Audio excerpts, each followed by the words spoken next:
And that's me never squatting again. I see so many people getting injured by squats or being stupid and about to be injured, which is why I'm going to give you a full in-depth video on why your lower back could be hurting while squatting. This is number one on how you are risking injury. We looked at a couple of studies across a wide variety of compound movements like squats, deadlifts and bench press, and it seems to be that the highest injury rate is by squats. And 90% of these injuries are in the lower back. And the main cause of this could be butt wink. At the bottom of the rep, people tend to tuck their tailbone underneath them, which causes a roundness on the lower back, especially when they start doing it with heavy loads repeatedly with a barbell and weights. The aim is to remain as neutral as possible with a straight back, keeping your chest nice and high and staying upright. Although this can be caused by bad mobility, most people find a problem with their ankle mobility, which is stopping them from getting depth. And if they do get depth, they cause them the butt wink, which is causing a lower back pain. See, the difference is with bad ankle mobility, the knee struggles to travel forward. So when your knees don't travel forward,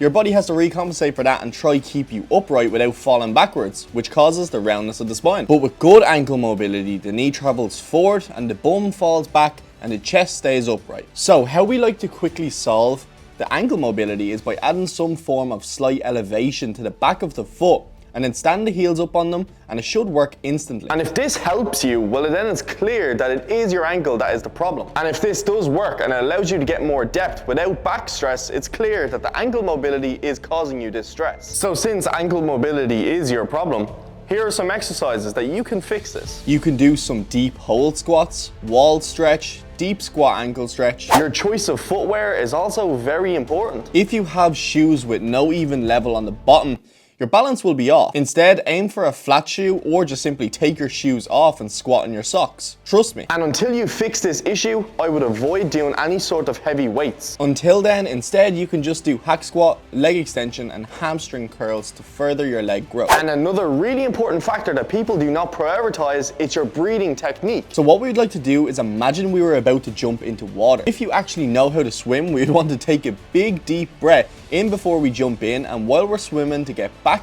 up to the top of the water, we hold our breath. And when we get up to the top, we fully exhale and get ready to go again. Next is your hips rising before other parts of your body. When we look here, we can see the chest, head, core and hips raising all at the same time, versus the whole body staying still while just the hips raise. At the bottom, when your hips only move, we shift forward and now it places the weight of the bar in a more stressful lower back position. So instead, we need to keep that chest nice and high throughout the whole movement. And when the hips rise, the chest rises. How we can fix this is by implementing some cues into this squat exercise, such as bringing down the weight and focusing on pause reps at the bottom and the middle of the rep. Each pause point at the middle and at the bottom is remembering to keep the chest high and hips rising at the same time. And until you can do that, keep stripping back the weight until you feel comfortable. Now, another thing you should do is do not squat with the barbell lying across your neck. Back squat, not neck squat. So you should do this. So to have a more healthier position when coming into the bar, create a shelf with your upper back and traps